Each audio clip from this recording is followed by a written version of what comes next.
Bismillahirrahmanirrahim. Assalamualaikum warahmatullahi wabarakatuh. Innal hamdalillah nahmaduhu wa nasta'inuhu wa nastaghfiruh wa na'udzu billahi min shururi anfusina wa min sayyiati a'malina. May yahdihillahu fala mudilla lahu wa may yudlil fala hadiyalah. Asyhadu an la ilaha illallah wahdahu la syarika lah wa asyhadu anna Muhammadan abduhu wa rasuluh salawatullahi wa salamuhu alaihi. Ya ayyuhalladzina amanu taqullaha haqqa tuqatih wa la tamutunna illa wa antum muslimun. Ya ayyuhalladzina amanu taqullaha wa qulu qawlan sadida yuslih lakum a'malakum wa yaghfir lakum dhunubakum. Wa may yuti'illaha wa rasulahu faqad faza fawzan 'azima. Amma ba'du fa inna asdaqal hadithi kitabullah wa khairal hadi hadi Muhammadin sallallahu alaihi wasallam. Wa syarrul umuri muhdatsatuha fa inna kulla muhdatsatin bid'ah wa kulla bid'atin dhalalah wa kulla dhalalatin finnar. Allahumma la ilma lana illa ma 'allamtana innaka antal alimul hakim. Allahumma arzuqna ilman nafi'an wa rizqan tayyiban wa amalan mutaqabbala. Allahumma 'allimna ma yanfa'una wa zidna ilma. Rabbi shrah li sadri wa yassir li amri wahlul 'uqdatam min lisani yafqahu qawli. Rabbi zidna ilma warzuqna fahma. Ikhwani wa akhwati fillah rahimani wa rahimakumullahu jami'an. Alhamdulillah, puji dan syukur kita panjatkan kepada Allah Subhanahu wa taala atas segala nikmat yang Allah Subhanahu wa taala telah berikan kepada kita semua, sehingga di malam yang penuh barokah ini, malam di mana kita telah memasuki bulan Ramadan, kita telah memasuki bulan yang Allah Subhanahu wa taala muliakan dibandingkan dengan bulan-bulan yang lain, yang sepatutnya bagi kita semua untuk kita mensyukuri nikmat ini. Allah Subhanahu wa taala mempertemukan kita, memberikan kesehatannya kepada kita, memberikan taufiknya kepada kita untuk kita bisa beribadah kepada Allah Subhanahu wa taala, untuk kita bisa melakukan ketaatan kepada Allah Subhanahu wa taala. Dan sesungguhnya ini adalah termasuk di antara rahmat yang Allah Subhanahu wa taala berikan kepada hamba-hambanya yang khusus. Kasih sayang Allah Subhanahu wa taala yang Allah Subhanahu wa taala berikan kepada hamba-hambanya yang Allah Subhanahu wa taala inginkan kebaikan bagi dirinya. Begitu banyak kaum muslimin di malam yang penuh barokah ini, mereka masih sibuk dengan dunianya. Mereka masih sibuk dengan kerjaannya. Mereka masih sibuk dengan kegiatan-kegiatannya. Tetapi Allah Subhanahu wa taala justru memudahkan langkah kita, memudahkan kita semua untuk kita bisa bermajelis ilmu, untuk jauh lebih kenal dengan Allah Subhanahu wa taala, untuk kita lebih mengerti tentang hakikat siapa Allah Subhanahu wa taala, yang Allah Subhanahu wa taala adalah Rabb kita. Kemudian ikhwani wa akhwati fillah rahimani wa rahimakumullahu jami'an. Di pertemuan yang lalu kita masih membahas tentang nama Allah Subhanahu wa taala Ar-Rahman, yang dimana Allah Subhanahu wa taala mempunyai sifat rahmah yang sangat luar biasa. Begitu luasnya rahmatnya Allah Subhanahu wa taala kepada hamba-hambanya, yang sepatutnya bagi kita untuk kita mencintai Allah Subhanahu wa taala, untuk kita membesarkan Allah Subhanahu wa taala dan mengagungkan Allah Subhanahu wa taala. Dan kemarin kita telah memberikan contoh-contoh di dalam kehidupan nyata kita, bagaimana nama Allah Subhanahu wa taala Ar-Rahman itu ternyata berada terus meliputi kehidupan kita. Bagaimana sifat rahmatnya Allah Subhanahu wa taala itu betul-betul ada di dalam sekeliling kita. Termasuk di antara yang terakhir kemarin saya contohkan tentang nama Allah Subhanahu wa taala Ar-Rahman, yang Allah Subhanahu wa taala mempunyai sifat rahmah, yaitu bagaimana Allah Subhanahu wa taala menguji kita dengan musibah-musibah. Bagaimana Allah Subhanahu wa taala memberikan kita terhadap yang namanya kesulitan-kesulitan, kesusahan-kesusahan yang Allah Subhanahu wa taala takdirkan kepada hamba-hambanya. Ini adalah merupakan rahmat yang Allah Subhanahu wa taala berikan kepada hambanya. Meskipun secara zahir, meskipun secara kasat mata itu adalah sesuatu yang buruk, tapi pada hakikatnya itu adalah merupakan rahmat yang Allah Subhanahu wa taala berikan kepada hamba-hambanya. Karena di balik musibah, di balik yang namanya kesulitan, di balik yang namanya kesusahan, Allah Subhanahu wa taala ingin memberikan sebuah kebaikan kepada seorang hamba tersebut. Allah Subhanahu wa taala ingin mengangkat derajat. Allah Subhanahu wa taala ingin mengampuni dosa-dosanya. Kalau seseorang memahami hal tersebut, seseorang itu memahami hakikat ketika musibah itu ternyata adalah merupakan sebuah rahmat dari Allah Subhanahu wa taala, kira-kira bapak-bapak yang dimuliakan oleh Allah Subhanahu wa taala, apakah seseorang itu akan merasa keluh kesah? Pasti apa? Pasti seseorang itu akan merasa lapang. Ketika seseorang itu ditimpa namanya sakit, ditimpa yang namanya kesulitan, ditimpa dengan cobaan-cobaan yang Allah Subhanahu wa taala berikan kepada dirinya, kalau hatinya dia lapang dan dia tahu bahwasanya ini adalah merupakan sebuah rahmat dari Allah, dan Allah Subhanahu wa taala menginginkan kebaikan dari sebuah musibah tersebut, gak akan dia pernah merasakan yang namanya kesulitan. Gak akan pernah dia merasakan bahwasanya ini adalah merupakan sebuah kesengsaraan. Kenapa? Hatinya lapang. Hatinya terus berhusnudzon, berprasangka baik kepada Allah Subhanahu wa taala. Dia gak punya uang, alhamdulillah, Allah pengen ngampuni dosa saya. Dia diberi sakit, dia bisa, alhamdulillah, saya diberi sakit oleh Allah Subhanahu wa taala. Dia mendapatkan kesulitan, akhirnya dia bisa memuji Allah Subhanahu wa taala. Orang kalau kenal dengan nama Allah Subhanahu wa taala Ar-Rahman, dan Allah Subhanahu wa taala mempunyai sifat rahmah, akhirnya apa? Akhirnya enggak ada yang namanya kesulitan di dalam hidupnya. Kenapa? Semua yang dia hadapi, akhirnya dia terus berprasangka baik kepada Allah Subhanahu wa taala. Makanya Allah Subhanahu wa taala mengatakan di dalam ayatnya, asa an takrahu syai'an wa huwa khairul lakum.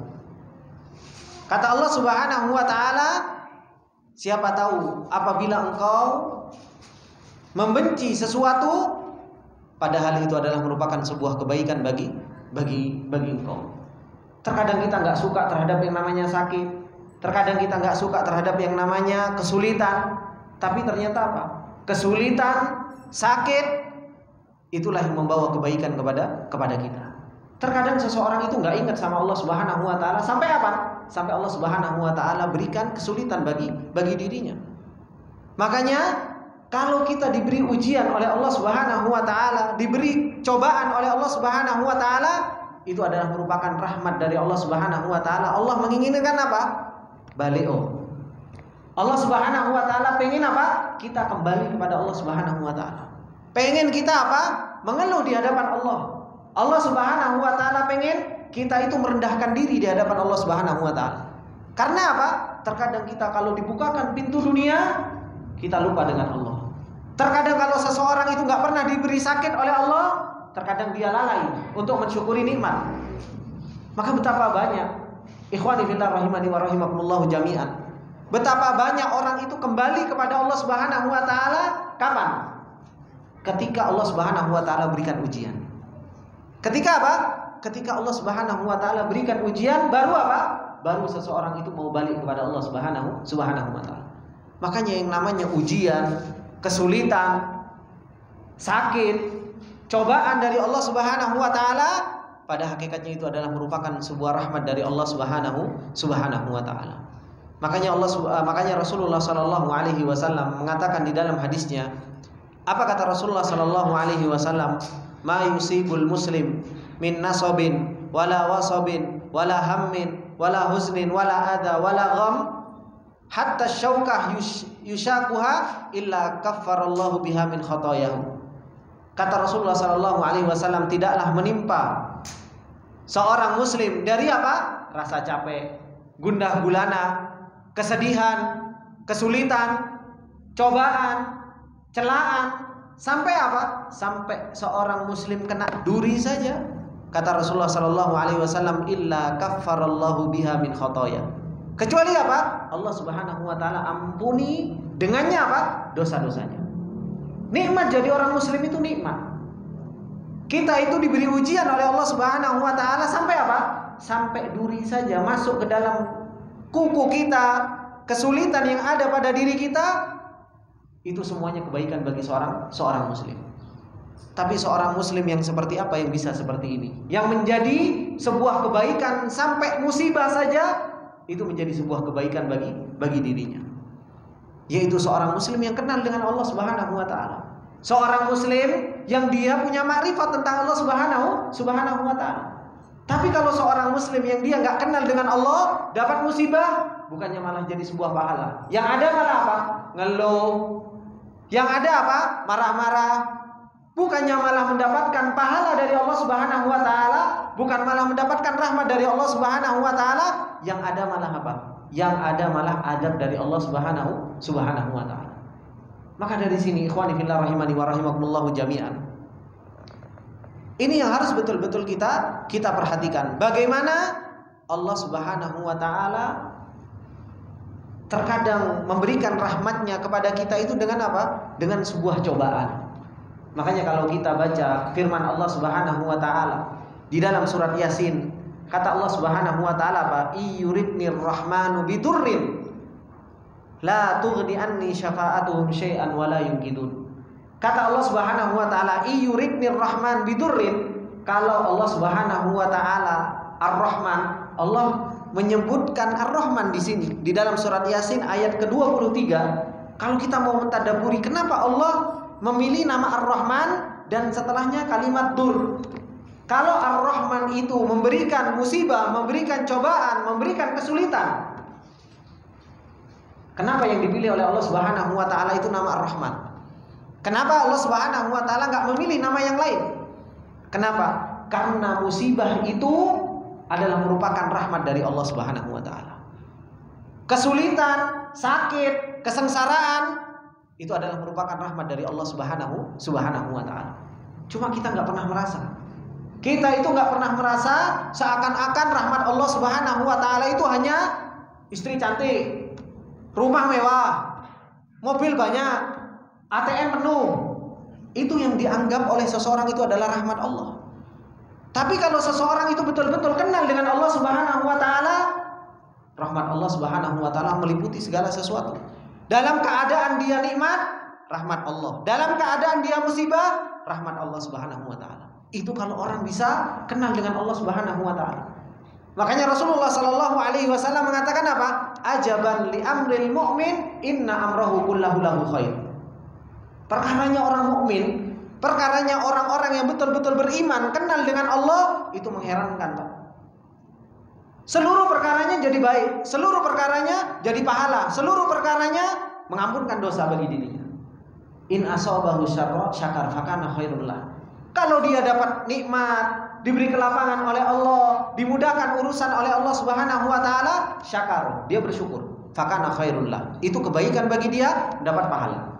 Wa in asabahu dharra, kalau dia mendapatkan sebuah musibah, maka apa? Sabara fakana khairul lah. Dia sabar. Dia tahu ini rahmat Allah. Allah pengen saya kembali kepada Allah. Allah pengen saya berkeluh kesah kepada Allah. Allah pengen saya merendahkan diri di hadapan Allah Subhanahu wa taala. Akhirnya apa? Akhirnya seseorang itu mendapatkan apapun yang ada di perjalanan dia, akhirnya semuanya ringan. Akhirnya semua nggak ada sesuatu yang berat di dalam hati ini. Ini bapak-bapak yang dimuliakan oleh Allah Subhanahu wa taala. Maka sepatutnya bagi kita untuk betul-betul kita mengenal nama Allah Subhanahu wa taala, apalagi rahmat Allah Subhanahu wa taala yang khusus. Apalagi rahmat Allah Subhanahu wa taala yang Allah berikan khusus kepada wali-wali Allah, kepada orang-orang yang beriman. Ya Allah Subhanahu wa taala mengatakan wa kana bil mu'minina rahima. Ya Allah Subhanahu wa taala mengatakan bahwasanya rahmat Allah kepada orang-orang beriman itu luar biasa. Khusus rahmatnya Allah. Allah Subhanahu wa taala rahmatnya ada yang umum seperti yang sudah kita pelajari, ada yang khusus. Yang khusus yaitu Allah Subhanahu wa taala memberikan taufik kepada kita, memudahkan kita untuk beribadah, memudahkan kita untuk thalabatul ilm, kita dijaga hatinya dari yang namanya syubhat dan syahwat, terus kita dibimbing supaya kenal dengan Allah, terus kita dijaga oleh Allah sampai apa? Sampai kita bertemu dengan Allah Subhanahu wa taala. Ini rahmat Allah Subhanahu wa taala yang khusus, yang sepatutnya bagi kita kalau kita betul-betul kenal dengan rahmat Allah Subhanahu wa taala, akhirnya apa? Hati ini penuh dengan cinta kepada Allah. Ternyata apa Pak? Ternyata Allah jauh lebih cinta kepada diri kita daripada diri kita kepada diri kita. Kita cinta, kita sayang sama diri kita, tapi ternyata apa? Allah jauh lebih sayang kepada kita. Allah Subhanahu wa taala lebih sayang. Kalau Allah saja lebih sayang kepada diri kita, kenapa kita nggak bisa cinta sama Allah Subhanahu wa taala melebihi cintanya kita terhadap diri kita? Harusnya apa? Harusnya penuh cinta ini kepada Allah Subhanahu wa taala di dalam hati. Melebihi apa? Melebihi cinta kepada istri, anak, harta, rumah, apapun itu. Ini kalau seseorang betul-betul kenal makna tentang rahmat Allah masuk ke dalam hati seseorang. Tapi ternyata rahmat Allah Subhanahu wa taala, kasih sayang Allah itu kepada kita yang sudah kita rasakan bertahun-tahun, dan setiap waktunya kita merasakan rahmat Allah, itu pun apa? Wahum anha mu'ridun. Kita banyak berpaling. Kita banyak lalai dari rahmatnya Allah Subhanahu wa taala. Kita pengen rahmatnya Allah Subhanahu wa taala, tapi ternyata kita nggak pernah mengambil sebab-sebab untuk kita mendapatkan rahmatnya Allah Subhanahu wa taala. Padahal apa? Allah Subhanahu wa taala banyak di dalam Al-Qur'an. Kalau kita mau mentadabburinya, kalau kita mau memikirkannya, Allah Subhanahu wa taala banyak sekali di dalam Al-Qur'an menyebutkan apa? Sebab-sebab kita itu dirahmati oleh Allah Subhanahu wa taala. Termasuk di antara sebab kita dirahmati oleh Allah Subhanahu wa taala yaitu apa? Hendaknya di antara kita itu saling merahmati, saling menyayangi.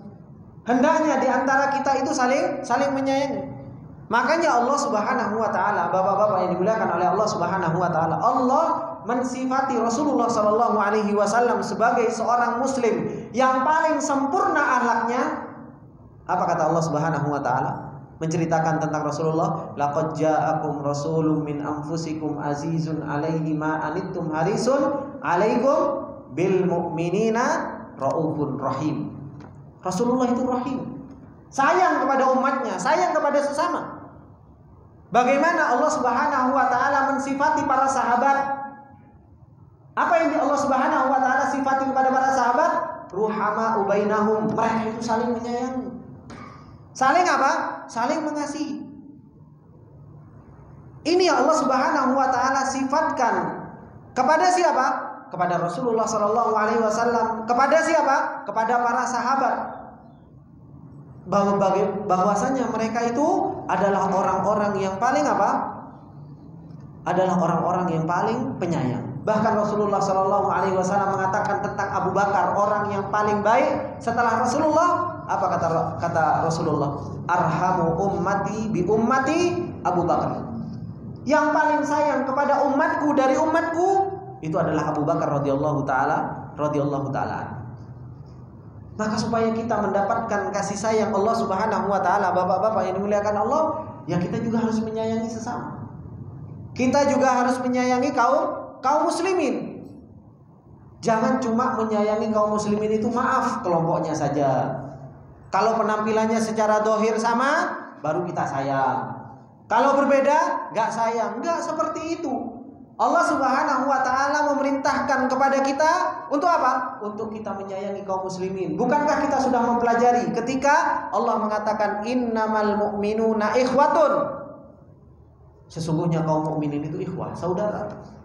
Saling menyayangi di antara kita. Kalau kita saling menyayangi, bapak-bapak yang dimuliakan oleh Allah Subhanahu wa taala, kuat Islam ini. Tapi yang disayangkan apa? Kita itu tengkar terus. Enggak tengkar gara-gara dunia, tengkar gara-gara apa? Tengkar gara-gara ini dan itu. Akhirnya apa? Pecah persatuan kaum muslimin. Pecah persatuan kaum muslimin.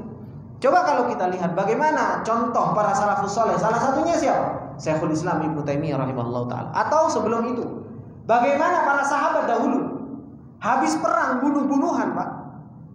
Para sahabat itu bunuh-bunuhan, perang Siffin, perang Jamal, bunuh-bunuhan. Tapi ketika mereka sadar, mereka masuk masjid bareng, kemudian mengatakan apa? Ma asra halakatikum. Begitu cepat kamu terfitnah. Habis itu mengatakan kepada temannya, kamu juga begitu cepat, peluk-pelukan lagi. Masuk sholat bareng. Enak kan? Itu bukan hanya perang di sosmed, tapi perang beneran. Kita terkadang berselisih sedikit saja di sosmed, ngelihat, dia itu kayaknya lewat jalan yang lain. Terus gimana ini rahmat kita kepada sesama kaum muslimin? Makanya Syekhul Islam Ibnu Taimiyah rahimahullahu taala diceritakan bahwasanya Syekhul Islam Ibnu Taimiyah rahimahullahu taala ada lawan debatnya saja meninggal, datang Syekhul Islam Ibnu Taimiyah. Padahal apa? Selama hidupnya Syekhul Islam difitnah, Syekhul Islam berusaha untuk dipenjarakan, ditipu daya, dituduh, dibawa terus, dituduh macam-macam. Syekhul Islam datang apa? Ini orang yang selalu memusuhi Syekhul Islam. Tapi apa yang dikatakan oleh Syekhul Islam Ibnu Taimiyah rahimahullahu taala di dalam Fatwa Hamawiyah, beliau mengatakan, wa min wajhin akhar, idza nadarta ilaihi bi'ainil qadar wal hayratu mustawliyatun alaihim wasyaitanu mustahwadun alaihim rahmatuhum wa rafiqat alaihim. Kata Syekhul Islam Ibnu Taimiyah rahimahullahu taala, mereka di dalam keadaan kesesatan, mereka tidak berada di jalan kebenaran, itu sudah takdir dari Allah Subhanahu wa taala. Syaitan itu sudah apa? Menguasai dia, dan Allah belum memberikan hidayah kepada dia. Makanya apa? Kata Syekhul Islam Ibnu Taimiyah rahimahullahu taala, maka hendaknya kita melihat itu dengan penglihatan rahmat. Kita melihat orang-orang awam, orang-orang yang belum kenal ngaji, orang-orang yang dia masih terjatuh dalam yang namanya kesyirikan. Ngelihatnya itu jangan melihat dengan penglihatan dendam, tapi melihatnya itu dengan penglihatan rahmat. Dia belum dapat hidayah, dia belum kenal yang namanya hadis-hadis Rasulullah Sallallahu Alaihi Wasallam. Bukan malah apa? Bukan malah dijauhi, tapi apa? Dinasehati, dirangkul, diajak. Terus seperti itu. Inilah yang disebutkan oleh Syekhul Islam Ibnu Taimiyah rahimahullah taala.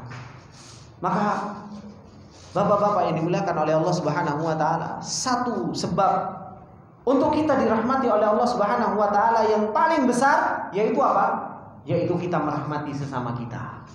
Kita merahmati sesama kita. Ini adalah merupakan salah satu sebab kita mendapatkan rahmat Allah Subhanahu wa taala. Dan di sana apa? Banyak sekali rahmat Allah yang bisa kita dapatkan dengan apa? Dengan kita memantaskan diri untuk mendapatkan rahmat Allah Subhanahu wa taala. Dan insyaallah akan kita lanjutkan di kesempatan yang akan datang. Masih berbicara tentang apa? Rahmat Allah Subhanahu wa taala. Saya kira malam ini selesai, tapi ternyata kok masih banyak. Insyaallah kita lanjutkan di kesempatan yang akan datang, dan insyaallah bapak-bapak yang dimuliakan oleh Allah Subhanahu wa taala, karena alhamdulillah kita sudah masuk Ramadan. Jadi waktu kajiannya sebelum buka puasa, dan kita akan kajian sebelum buka puasa, berbuka puasa bareng insyaallah di Masjid Nurul Ihsan, tetap di hari Sabtu. Ini yang bisa Anda sampaikan di kesempatan yang berbarokah ini. Semoga Allah Subhanahu wa taala menjadikan kita sebagai hamba-hamba Allah Subhanahu wa taala yang bisa memanfaatkan momen Ramadan dengan sebaik-baiknya, dan memberikan taufiknya kepada kita semua untuk kita jauh lebih kenal dengan Allah Subhanahu wa taala. Subhanakallahumma wa bihamdika asyhadu an la ilaha illa anta astaghfiruka wa atubu ilaik. Wassalamualaikum warahmatullahi wabarakatuh.